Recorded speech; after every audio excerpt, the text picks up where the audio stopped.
En 2020, il a été rapporté qu'un accord de coopération bilatérale avait été conclu entre le Burundi et la République démocratique du Congo. À la suite de cet accord, des troupes burundaises accompagnées de véhicules, des engins et des matériels ont été déployés sur le territoire congolais. Lorsque la force régionale de la communauté est-africaine a été mise en place pour s'interposer entre le mouvement M23 et le gouvernement congolais, le Burundi a été également parmi les pays contributeurs de troupes.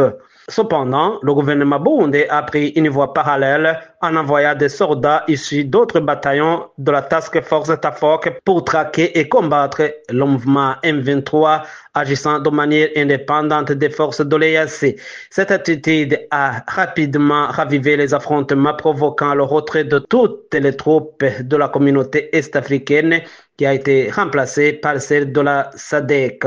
Toutefois, les troupes burundaises sont restées sur place aux côtés de la SADC, bien que le Burundi ne soit pas membre de cette organisation. À la fin de l'année 2023, les positions des militaires burundaises ont subi des assauts et des violentes attaques du mouvement M23. Certains des soldats burundais ont été tués, d'autres ont fui en dévalant les collines et plusieurs ont été capturés. Les autres qui se sont repliés, quant à eux, ont été arrêtés, emprisonnés, accusés d'avoir refusé d'affronter l'ennemi, en l'occurrence le M23. Ces soldats se sont défendus en affirmant que les forces du M23 étaient militairement supérieures à leur capacité de combat. À ce jour, des informations provenant de l'armée burundaise indiquent que depuis le début de l'engagement du Burundi contre le M23, entre 1000 et 1200 militaires burundais auraient péri dans ces affrontements.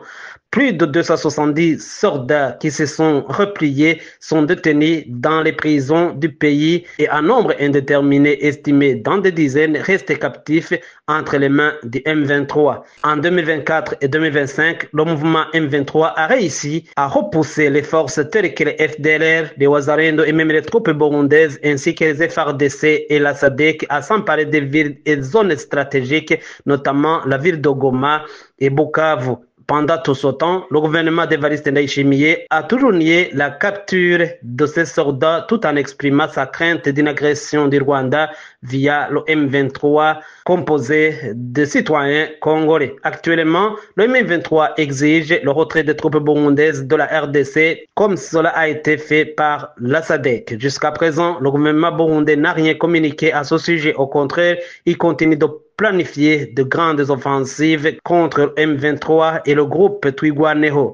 Sur le plan juridique, l'envoi des troupes burundaises en RDC viole les articles 255, 256 et 257 de la Constitution burundaise qui stipulent que tout déploiement de troupes à l'étranger doit être approuvé par l'Assemblée nationale et le Sénat après examen des intérêts supérieurs de la nation burundaise.